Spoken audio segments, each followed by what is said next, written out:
வீரர்களும் தீரர்களும் வாழும் மதுரை மண்ணில் வீர தீர விளையாட்டு களத்தை திறந்து வைக்க வந்திருக்கிறேன். மதுரையை தூங்கா நகரம் என்பார்கள். போட்டி என்று வந்துவிட்டால் தோல்வியை தூள் தூளாக்கும் நகரம் என்பதை வாடிவாசல் ஆண்டுதோறும் மெய்ப்பித்துக் கொண்டிருக்கிறது. தமிழர் பண்பாட்டு விளையாட்டான ஏறுதழுவுதலுக்கு சங்கம் வளர்த்த மதுரையில் இந்த மாபெரும் அரங்கம் நம்முடைய திராவிட முன்னேற்ற கழக அரசால் கட்டி எழுப்பப்பட்டிருக்கு. அதுவும் தமிழின தலைவர் கலைஞர் அவருடைய 100ஆண்டு விழா கொண்டாடுகிற ஆண்டில் அமைக்கப்பட்டிருப்பது கூடுதல் சிறப்பு. பல்லாயிரம் ஆண்டு பெருமை கொண்ட நம்முடைய தமிழினம் கொண்டாடும் தழுவுவதற்கான அரங்கத்தை கட்டி எழுப்பியவன் இந்த ஸ்டாலின் என்று வரலாற்று என்னுடைய பெயர் இடம்பெறுவது எனக்கு கிடைத்திருக்கக்கூடிய பெருமை. திராவிட முன்னேற்ற கழக ஆட்சி அமைந்து 3 ஆண்டுகள் ஆகியிருக்கு. அதுக்குள்ள 3 முக்கியமான கம்பீர சின்னங்களை இந்த மதுரையில ஏற்படுத்தி இருக்கோம். ஒன்று, தமிழினத்தோட பழமையை சொல்ற கீழடி அருங்காட்சியகம் மதுரைக்கு அருகில் அமைக்கப்பட்டிருக்கு. 2வது, கலைஞர் பேரால மாபெரும் நூலகம் பிரம்மாண்டமா மதுரை மாநகர்ல அறிவு மாளிகையா அமைக்கப்பட்டிருக்கு. இப்போ 3வதா இந்த கலைஞர் 100ஆண்டு ஏறுதழுவுதல் அரங்கம் ஜல்லிக்கட்டுக்கு பேரு போன அலங்காநல்லூர்ல அமைக்கப்பட்டிருக்கு. இத சொல்ற நேரத்தில் 2015ஆம் ஆண்டு அறிவிச்சு இன்னைக்கு வரைக்கும் ஒன்றிய பாஜக அரசால கொண்டு வரப்படாத ஒரு திட்டமும் இருக்கு. அது உங்க ஞாபகத்துக்கு வந்தா அதுக்கு நாம் பொறுப்பில்லை. இந்த அரங்கத்தை கம்பீரமாகவும் அழகாகவும் அமைச்சு கொடுத்த பொதுப்பணித்துறை அமைச்சர் மாண்புமிகு ஏவா வேலுவர்களை பாராட்டுகிறேன், வாழ்த்துகிறேன். அவரோட சாதனை பட்டியல்ல இப்போ இந்த கலைஞர் 100ஆண்டு ஏறுதழுவுதல் அரங்கமும் சேர்ந்துடுச்சு. சென்னையில கலைஞர் நினைவகமும் விரைவில் திறக்கப்பட இருக்கு. இந்த விழாவை மிக பிரம்மாண்டமாக ஏற்பாடு செய்துள்ளார் நம்முடைய மாண்புமிகு அமைச்சர் மூர்த்தி அவர்கள். தை மாதம் பிறந்தால மாண்புமிகு மூர்த்தி ஜல்லிக்கட்டு மூர்த்தியா மாறிடுவார். கோட்டைக்கு கூட வராம ஜல்லிக்கட்டு மைதானத்தில் இருந்துடுவார். அந்த அளவுக்கு ஏறுதழுதலுக்கு தனது உயிராக கருதக்கூடிய மூர்த்தியை நான் பாராட்டுகிறேன், வாழ்த்துகிறேன். இங்கு அமைஞ்சிருக்க இந்த பண்பாட்டு சின்னம் தமிழினத்தினுடைய பண்பாட்டின் மரபின் தொடர்ச்சி. சிந்து சமவெளி காலத்து முத்திரைகள்லேயே திமிழ் காளைகள் இருக்கு. அதுல காளைகளோட நேர்கொண்ட பார்வையை நாம பார்க்கலாம். பல்லாயிரம் ஆண்டுக்கு முன்பு இருந்த ஓவியங்கள்ல திரண்டு தொங்கும் தாடை, அகன்று வளைந்த கொம்பு கொண்ட காளைகள் இருக்கு. ஏன் கீழடையில் திமிழில் உள்ள காளையோட முழு எலும்புக்கூடு கிடைச்சிருக்கு. முல்லை நில மக்களோட வீர விளையாட்டா இருந்திருக்கு.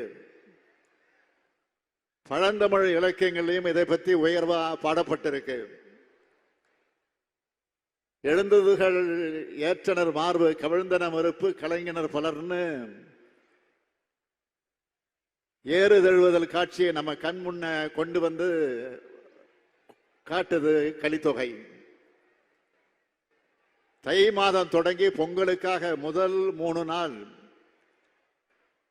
அரசு கருவூலத்தை தவிர மற்ற பொது அலுவலகங்கள்ல மூடணும். பிரிட்டிஷ் ஆட்சி காலத்தில் கவர்னர் அறிவிச்சிருக்கார். தமிழர்களோட பண்பாட்டை சரியாக அறிந்தவர்களாக அந்த காலத்து கவர்னர்கள் இருந்திருக்கிறாங்க. ஆண்டுதோறும் தை மாதம் ஏறுதழுவுதல் நடக்கும் போது அலங்காநல்லூரும் அவனியாபுரமும் பாலமேடும் உற்சாகத்தோடு காணப்படும். இந்த பண்பாட்டு திருவிழா உலகம் முழுவதும் பேசப்படணும்னு தான் இந்த அரங்கத்தை அமைக்கிற முடிவை எடுத்தோம். தலைவர் கலைஞருக்கு ஏறுதழுவு போட்டி மேல தனி பாசம் உண்டு. அதனாலதான் தன்னுடைய மூத்த பிள்ளையான முரசொலியின் சின்னமா ஏறுதழுவு காட்சியை வச்சார்.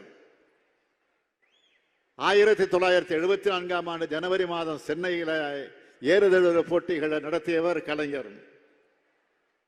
சல்லிக்கட்டு, ரேக்லா ரேஸ் போன்றவற்றை 2006ஆம் ஆண்டு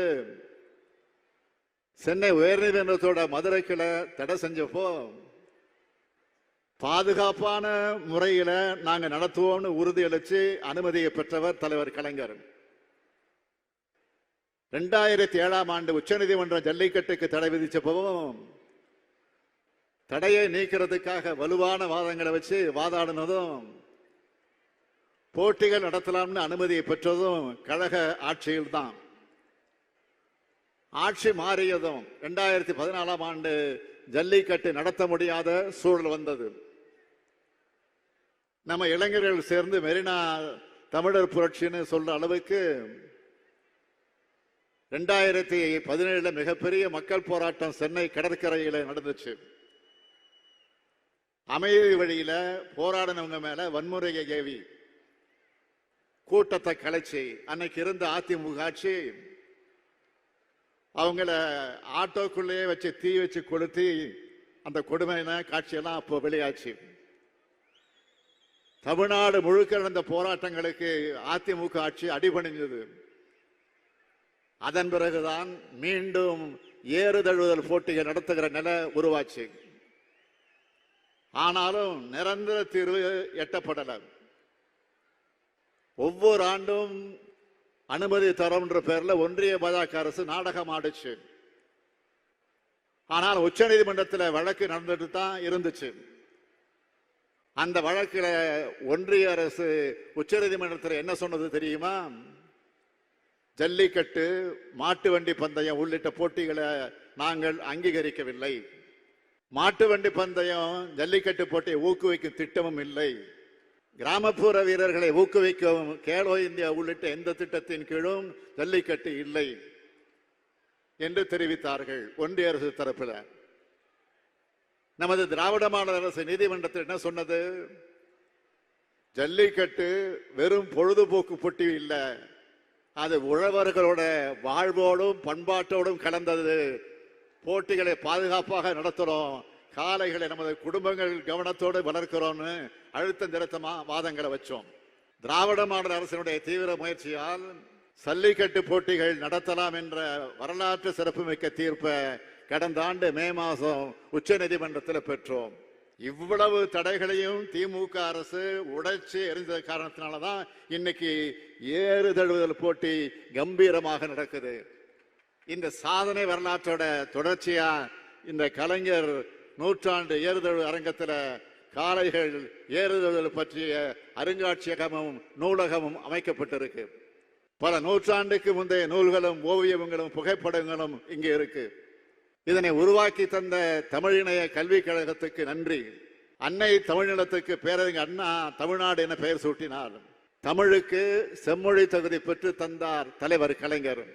இன்னைக்கு தமிழர் பண்பாட்டு அடையாளமாக ஏறுதழுவுதலுக்கு நம்ம திராவிட மாடல் ஆட்சி அரங்கம் அமைச்சிருக்கோம். இந்த தருணத்துல நான் உங்ககிட்ட கேட்க விரும்புவது, சாதி பிளவுகளும் மத வேறுபாடுகளும் தமிழர் ஒற்றுமையை சிதைக்க பிற்காலத்தில் உருவாக்கப்பட்டவை என்பதை உணர்ந்து தமிழர் என்ற நமது அடையாளத்தோடு இது போன்ற பண்பாட்டு திருவிழாக்களை ஒற்றுமையாக நடத்துவோம். இந்த அரங்கில் காளைகள் வீரமாக களம் இறங்கட்டும், காளையர்கள் தீவிரமாக காளைகளை தழுவட்டும். தமிழர்கள் அனைவரும் ஒற்றுமை உணர்வோடு கண்டுகளிப்போம். தமிழ் வாழ்க, தமிழ்நாடு வாழ்க, வீர விளையாட்டான ஏறுதழுவுதல் வெல்க.